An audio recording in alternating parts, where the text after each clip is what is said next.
My parents kept inviting my ex-wife to family gatherings for years, but everything changed once I uncovered her scheme to take everything from me and ruin my life.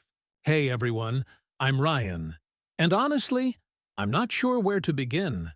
I'm 34 now, and it's been 5 years since my ex-wife Jenna and I finalized our divorce. Let's just say the separation wasn't exactly peaceful. It was more like a courtroom inferno. So, you can imagine my shock when I showed up at my parents' house for Thanksgiving last year and found her sitting at the table like she still belonged there. At first I thought, this is awkward, but maybe they're just trying to be polite. Jenna and I were married for 6 years before everything fell apart, and my parents always liked her, especially my mom. Still, we were divorced. That should have established some boundaries, right? Apparently not. It wasn't just Thanksgiving. I soon discovered Jenna had been invited to birthdays, Christmases, and even casual Sunday dinners, all without me knowing. To top it off, my mom had started sharing family updates with her before even telling me. For example, when my younger sister Emily got a new job, I heard about it from Jenna before Emily had the chance to text me. It was like I'd stepped into some bizarre alternate world where my ex-wife was the one integrated into my family, while I was the outsider. At first, I tried to ignore it. Jenna always had a way of charming people, and I figured my parents felt sorry for her. But then, things got weird. My parents, David and Karen, started making little comments about how I didn't call enough or spend enough time with the family. Meanwhile, they'd go on and on about how Jenna was such a wonderful person for staying close, despite everything. Hearing my ex-wife praised as some kind of family saint, while I was treated like the black sheep, made me want to scream. Did they forget she cheated on me? But any time I brought it up, they didn't want to hear it. The breaking point came when my mom made a snide comment during a phone call. You know, Ryan, Jenna mentioned you're dating someone new. It's disappointing you didn't think we deserved to know. I nearly dropped my phone. First, my girlfriend Olivia and I had only been dating for about 6 months, and we weren't rushing to introduce each other to our families. Second, why was Jenna still invested in my personal life? I hadn't spoken to her directly since the divorce. How does she even know that? I asked my mom, trying to stay calm. Oh, she said casually. Jenna mentioned it in passing. She said she saw you at the farmer's market with some girl.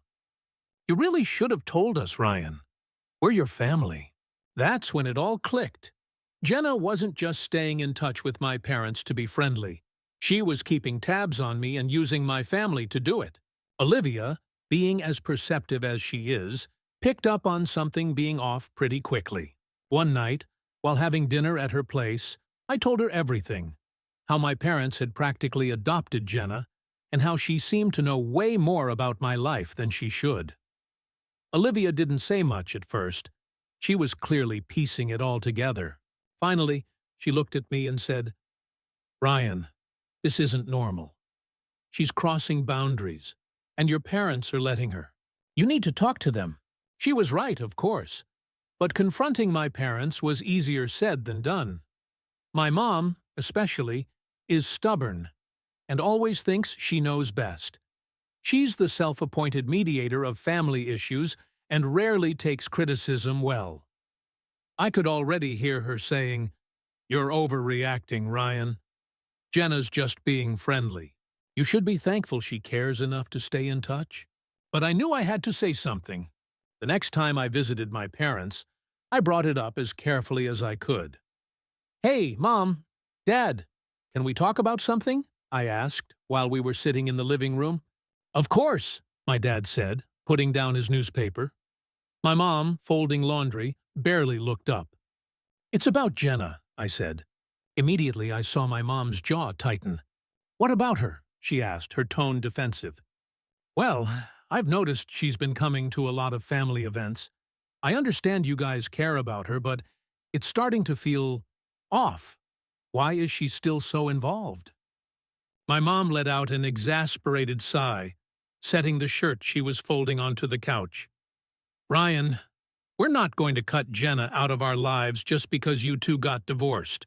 She was part of this family for 6 years, and she's been through a lot. Frankly, she's been more present than you have lately. That hit me like a slap. What do you mean by more present? I asked, trying to keep my voice steady. She makes an effort, Ryan, my mom replied. She checks in, comes to dinners, and even asks about the business. She's genuinely interested in how everyone's doing. I froze. What do you mean she asks about the business? My dad chimed in casually. She's just curious. She knows how important the family business is to us. She even offered to help out if we ever need it. That set off alarm bells in my head. Jenna offering to help with the family business? The business I'd been working in since I was 22 and was supposed to take over one day? I didn't say anything else, but my mind was racing. She wasn't just keeping tabs on me. She was trying to weasel her way into something deeply tied to my future. And my parents didn't see it. That night, I told Olivia everything. She was livid on my behalf, but more than that, she was worried. Ryan, she said, you need to find out what she's really up to. This isn't just about family dinners anymore. It's about your future. She was right. I couldn't just let this slide. I spent the next week replaying my mom's words in my head. She even asked about the business. That single sentence haunted me. The family business, an industrial supplies company my grandfather started, was supposed to be my legacy. I had worked tirelessly for over a decade, learning every aspect of the operation, from inventory to logistics. My parents had always told me it would be mine someday, but now I wasn't so sure. The idea of Jenna sniffing around something so important to me made my blood boil. I knew I couldn't sit idly by. I had to figure out her intentions. The first person I turned to was Emily, my younger sister. At 27, she wasn't very involved in the family business, but she had a sharp eye for catching things others missed. If Jenna was plotting something, Emily might have seen the signs. "Hey, Em," I said casually when she picked up the phone. "Ryan, long time no talk. What's up?" "Not much," I replied, trying to keep my tone light. "Listen, I've been meaning to ask, what's the deal with Jenna being around all the time? Doesn't it seem strange to you?"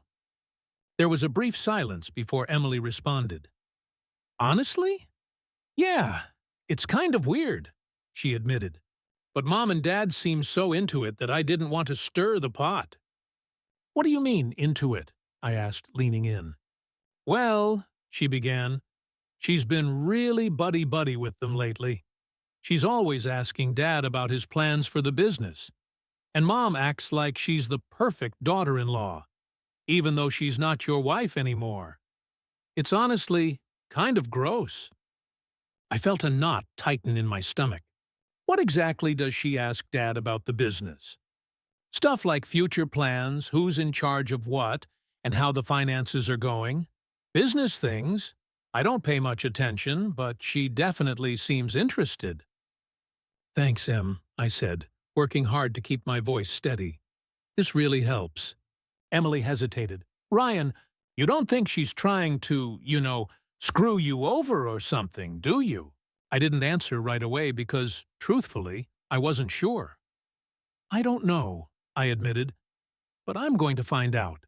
After my chat with Emily, I started keeping a closer eye on Jenna's behavior. Through the grapevine, I learned she'd been spending time with Mark, someone I couldn't stand.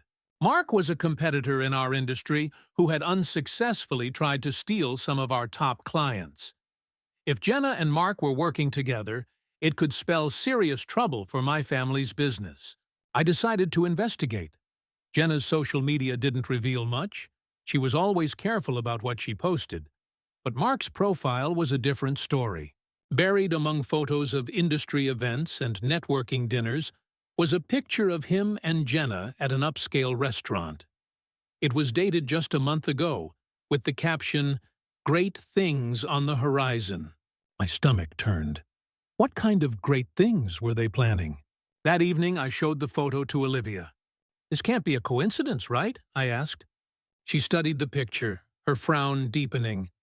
No way. She's definitely up to something. Do you think she's trying to sabotage you? That's what I'm afraid of, I admitted. If she and Mark are working together, they could be plotting to take over the business, or at least mess things up for me. That weekend, I decided to confront my parents. Unfortunately, it turned into one of the most awkward and frustrating conversations of my life. It started off harmless enough. We were having dinner at their house, just the three of us, when I brought up the subject.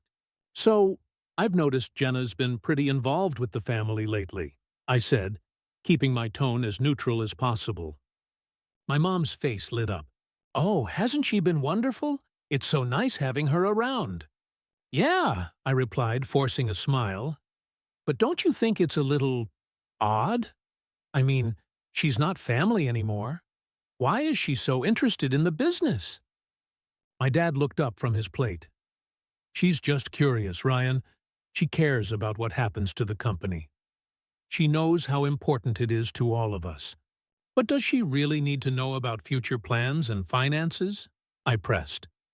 Don't you think that's crossing a line? My mom's smile faded, and her expression hardened. Ryan, you're being paranoid. Jenna has always had good intentions. She's just trying to help. Help? I said, incredulous. She's working with Mark. That caught their attention. My dad frowned. What are you talking about? I pulled out my phone and showed them the picture of Jenna and Mark. Look at this. She's been meeting with him behind your backs. Do you still think she's just being helpful? My mom glanced at the photo, but didn't look nearly as alarmed as I'd expected. Ryan, this doesn't prove anything. Jenna knows a lot of people in the industry. This could be completely innocent.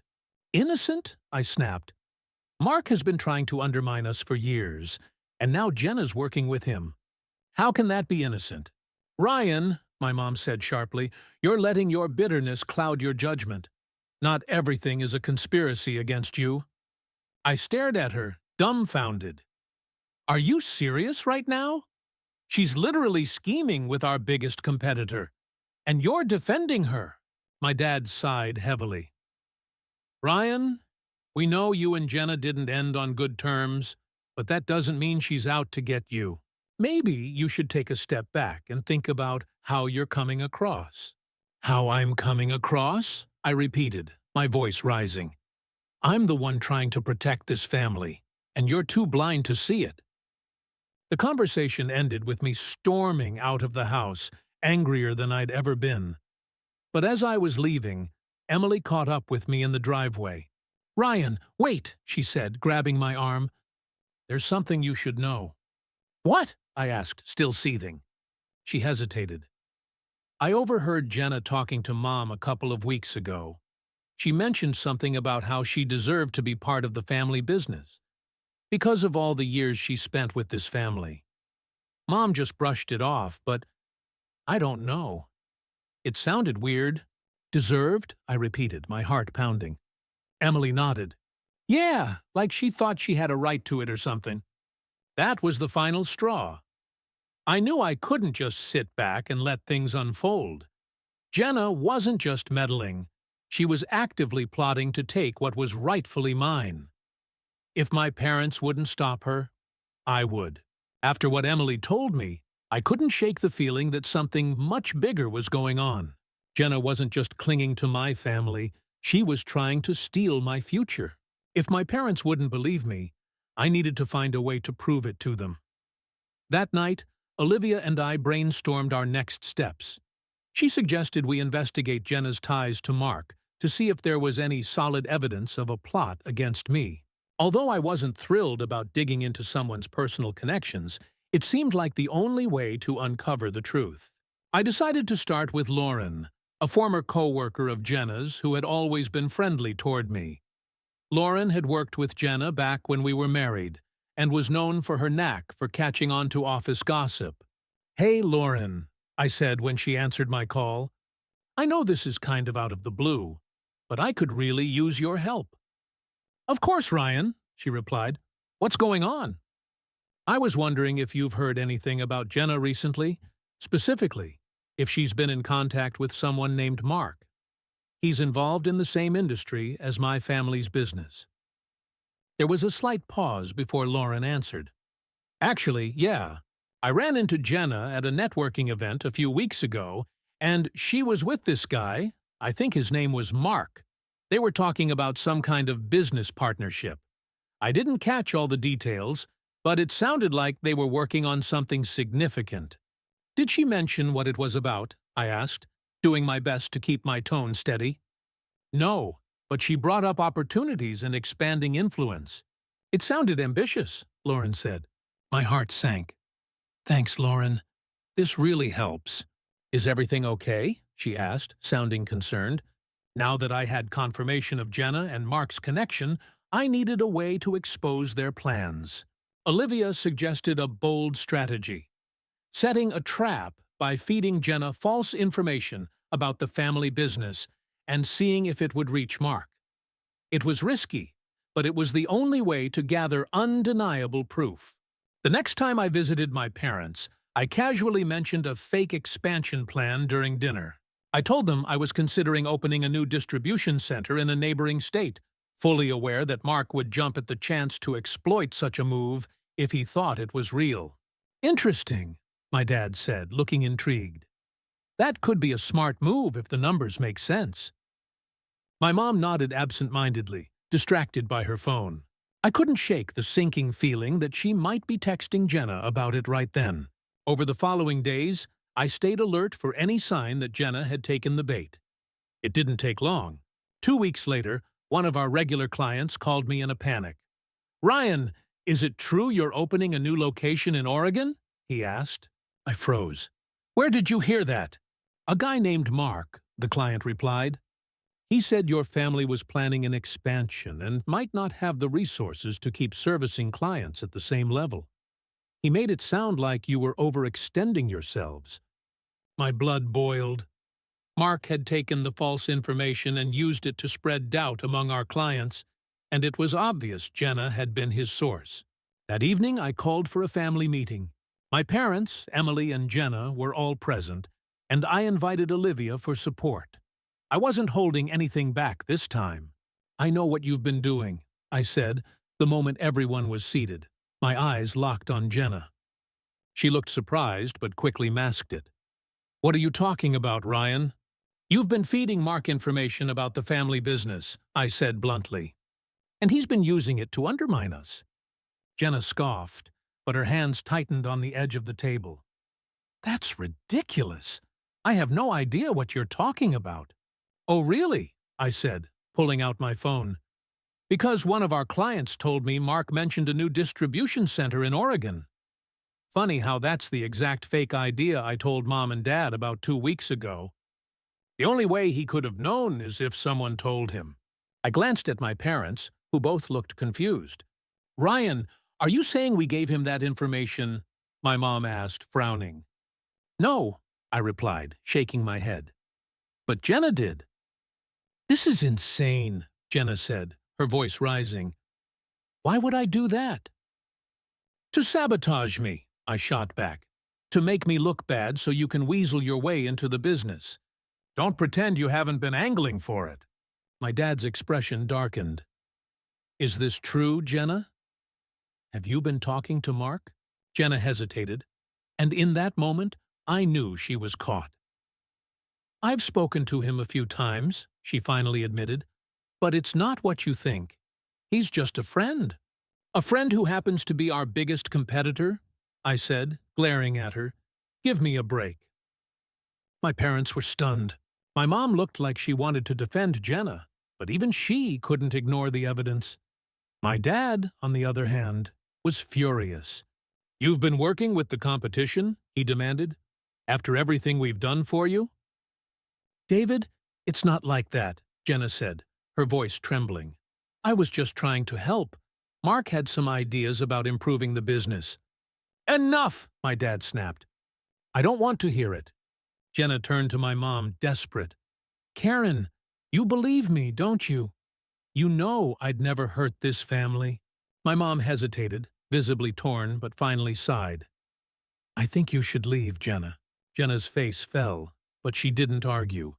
She grabbed her purse and stormed out without another word. After she left, my parents apologized for not believing me sooner. My dad admitted he'd been too trusting, and my mom confessed she had let her personal feelings for Jenna cloud her judgment. It's going to take time to rebuild trust, I said, trying to stay calm. But I'm willing to work on it if you are. Olivia squeezed my hand under the table, silently showing her support. For the first time in months, I felt like I wasn't fighting this battle alone. Still, getting Jenna out of the picture wasn't enough. I knew she and Mark wouldn't stop scheming just because they'd been exposed. If anything, they'd become even more desperate. To truly put an end to their influence, I needed to make sure everyone, clients, family, friends, and anyone else in our circle understood exactly who Jenna was and what she was trying to do. She's been playing a long game, Olivia said, as we sat in the living room that weekend. If we want to stop her, we have to show people her true colors and make it impossible for her to come back. She was absolutely right. Jenna had been like a parasite, thriving on people's goodwill and using it to her advantage. But this time, I was ready to turn the tables. I started by contacting a few key individuals, longtime clients, close family friends, and trusted employees at our family business. These were the people Jenna had been working to win over, feeding them her polished version of the story. Hey, Paul, I said during one of my calls with a long-term client. I just wanted to give you a heads up about something. You've probably heard from Jenna recently. Yeah, Paul replied. She stopped by last month. She mentioned she's still close with your family. Why do you ask? Taking a deep breath, I said, I hate to say this, but Jenna's been using those connections to spread misleading information about our business. She's been collaborating with Mark to undermine us. I thought you should know the truth, so you're not blindsided. Paul was quiet for a moment before responding. I appreciate you being upfront, Ryan. These conversations became a recurring pattern. Each time I chipped away at the false image Jenna had created, slowly unraveling the trust she had built with others. By the time I was done, her reputation was on the verge of collapse. The next step was riskier, confronting Mark directly. I didn't just want to shake him up. I wanted to force his hand. Olivia cautioned me to be careful. Mark was sharp, and I couldn't afford to give him any ammunition to use against me. We agreed to meet at a neutral spot, a small cafe downtown. I walked in and spotted him sitting at a corner table, his smug demeanor already getting under my skin. Ryan, he said as he stood to shake my hand. What an unexpected surprise. What brings you here? I skipped the pleasantries. Cut the act, Mark. I know exactly what you and Jenna have been up to. His smirk faltered briefly before he leaned back in his chair, pretending to be unbothered. I have no idea what you're talking about. Really? I said, pulling out my phone and showing him a photo of him and Jenna at dinner. You've been meeting with my ex-wife, using insider information she's stolen from my family. Don't insult me by playing dumb. Mark's expression hardened. You're making some bold accusations, Ryan. You'd better have more than a photo to back them up. Oh, I do, I said, matching his tone. Jenna slipped up. She leaked false information to you, something I planted to catch her, and you took the bait. His eyes narrowed, but he didn't reply. I continued, Here's the deal, Mark. If I find out you so much as breathe near my business again, I'll make sure every client in this industry knows exactly who you are and what you've done. Your reputation won't survive it. Mark stayed silent as I got up to leave, but the tension in his jaw said everything I needed to know. The partnership between him and Jenna was falling apart, and I was determined to make sure it stayed that way. Despite my efforts, Jenna wasn't going down without a fight.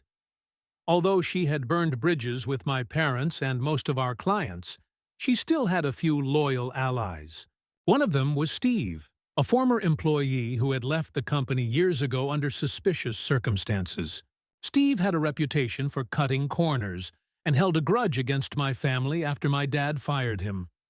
Through Emily, who had been quietly keeping tabs on Jenna, I learned that she and Steve were working together to launch a rival company. They had even pitched their idea to some of our smaller clients, hoping to lure them away. That's when I decided to escalate things. While going through our archives, I found old contracts that revealed Steve had violated a non-compete clause when he teamed up with Jenna. Armed with this information, I contacted our legal team and filed a cease and desist order. Within days, Steve's operation was shut down, cutting off Jenna's last lifeline. The fallout was severe. News spread quickly about Jenna and Steve's failed attempt to start a rival business. Clients who had once admired Jenna now saw her for what she truly was, a manipulative opportunist. Even her personal relationships began to crumble. Emily told me through mutual friends that Jenna was struggling to find work and had been forced to move out of her upscale apartment. Mark, likely trying to protect his own reputation, had completely severed ties with her. My parents, to their credit, finally acknowledged their mistake. My mom, especially, seemed devastated. "I don't know how I let her deceive me," she said, her voice filled with regret. One night, reflecting on the chaos Jenna had caused, my mom confessed, "I thought I was helping her, but all I did was enable her." "It's not your fault," I said, though a part of me still held on to some bitterness. "She's just incredibly skilled at pretending to be someone she's not." With Jenna finally out of the picture, life gradually started to stabilize. Olivia and I grew closer through the ordeal, and my parents made genuine efforts to rebuild their relationship with me. For the first time in years, I felt like I could breathe freely again. One evening, while Olivia and I were relaxing on the couch watching TV, she turned to me and said, "You know, I'm proud of you." "For what?" I asked, surprised. "For standing up for yourself," she said, smiling, "for protecting what's yours." Her words stayed with me long after she said them. Jenna had nearly succeeded in taking everything from me. My family, my business, my future. But in the end, all she had done was destroy herself. Although the dust had mostly settled, one thing still lingered: closure. Jenna's lies had almost torn my family apart, sabotaged my career, and destroyed years of trust. Even though her plans had backfired, I knew I needed to face her one last time. Not out of anger, but to ensure she never resurfaced in my life again. I reached out to Jenna through an old mutual friend, explaining that I wanted to meet her at a neutral location. The friend was hesitant, but passed along the message, and Jenna agreed, likely driven by curiosity about what I had to say. We met at a quiet park on a crisp autumn afternoon. She looked worn down, her usual confident demeanor replaced by something much more subdued. "Ryan," she said with a strained smile, "this is unexpected." I didn't waste time with pleasantries. "Jenna, I'm here to make something clear. This will be the last time we ever have a conversation. You've crossed every line imaginable, and I need you to understand that I'm done with you." Her face tightened. "You've made your point, Ryan. Believe me, I've paid the price." "Have you?" I asked, keeping my voice calm but firm. "Because I don't think you fully understand the damage you caused. You manipulated my parents, tried to sabotage the business, and even worked with Mark to undermine me. For what? Money? Revenge?" She looked away, her expression shifting to defensiveness. "I just wanted what I deserved," she said. "I spent years in your family, supporting you, building a life. And then you threw it all away." I let out a bitter laugh. "You mean when you cheated on me? When you destroyed our marriage? Don't try to twist this into some noble mission, Jenna. You weren't trying to claim what you deserved. You were trying to ruin me because you couldn't handle the fact that I moved on." Her jaw tightened, but for the first time, I saw a flicker of vulnerability beneath her carefully constructed facade. "You don't understand, Ryan. After the divorce, I had nothing. No support, no stability. I had to fend for myself, and it wasn't easy. "Welcome to the consequences of your actions," I said, rising to my feet. "I don't owe you anything, not my family, not my business, not my forgiveness. This is the last time we'll speak. Don't contact me or anyone in my family again." She stayed silent as I walked away, and I didn't look back. With Jenna gone for good, I turned my focus back to what truly mattered: my family, my career, and my relationship with Olivia. My parents were deeply apologetic about the role they had played in the chaos. While it wasn't easy, I worked on rebuilding trust with them. One evening over dinner, my dad took the lead in making amends. "Ryan, I want you to know that your mother and I fully support you taking over the business," he said. "We made a mistake trusting Jenna, and we see that now. You've earned this." Hearing those words felt like a weight had been lifted. "Thanks, Dad," I said. "I just want to make sure we're all on the same page moving forward." My mom chimed in, her voice heavy with regret. "We're proud of you, Ryan, and we're sorry for not seeing through her sooner." Emily, ever the peacemaker, added with a smile, "At least it's over now. We can finally move on as a family." With the business secure and my relationships with my family healing, Olivia and I began planning for the future. She had been my rock throughout the entire ordeal, offering wisdom and unwavering support when I needed it most. Taking the next step in our relationship felt natural. One evening, as we sat on the balcony of her apartment overlooking the city lights, I took her hand in mine. "I don't think I could have gotten through this without you," I said. She smiled, leaning into me. "You didn't need me, Ryan. You've always been stronger than you realize. I just reminded you of that." Her words resonated deeply. For years, I had allowed Jenna's actions to dictate my life, but Olivia had helped me reclaim control. She inspired me to want more, not just for her, but for myself. "I mean it," I said, pulling a small velvet box from my pocket. Her eyes widened as I opened it to reveal a simple yet elegant ring. "Olivia, will you marry me?" Tears welled in her eyes as she nodded. "Yes, 1,000,000 times yes." Clients who had once admired her turned their backs, and former allies avoided her entirely. Emily later told me she had heard through mutual acquaintances that Jenna was now working a mediocre job far outside the industry. A far cry from the influential role she had once sought. It wasn't the revenge I had planned, but it was fitting. Jenna's greed and manipulations had been her own undoing. Months later, as I stood at the head of the conference room addressing our team about the future of the family business, I felt a sense of clarity I hadn't experienced in years. The challenges Jenna had thrown my way had tested me in ways I couldn't have anticipated, but they had also made me stronger. Looking around the room, I met the eyes of my parents, Emily and Olivia, now my fiancée. This was my family, my support system, my team. Jenna had tried to tear us apart, but all she had done was remind us how much we meant to one another. Life wasn't perfect, but it was mine, and that was more than enough.